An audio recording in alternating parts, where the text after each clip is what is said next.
even and odd functions. Determine whether the function is even, odd, or neither. To do that, we plug in a negative x. F of negative x equals, so everywhere I see an x, I put a negative there. Sorry, a negative x. Negative x cubed plus the sign of negative x. If I cube a negative number, it remains negative. So this turns into negative x cubed.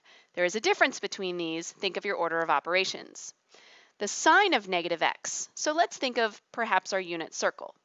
If we think of sine is the y-coordinate. Here, all the y-coordinates are positive. All of them are positive. The sine, the cosine, the tangent. Over here, only sine is positive because cosine is the x, it goes left. Sine is the y, it goes up. So here, sine is positive. Here, sine is positive. Here, only tangent is positive.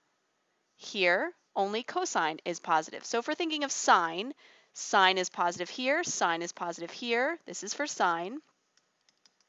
Here, sine is negative, and here, sine is negative. So what does it mean to take the sine of negative x? Well, that's an angle. Positive x goes this way, that's x degrees. This way is negative of x degrees.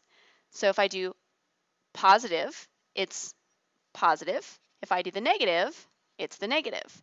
So that means negative of the sine of x. It will be the opposite of what I got because I'm going backwards to the quadrant where sine is negative. Now I see a negative in common in both of these, so I'm going to factor it out. Negative x cubed plus the sine of x.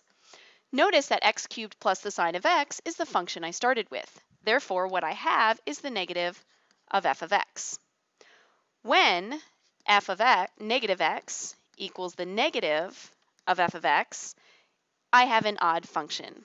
Therefore, f of x is odd.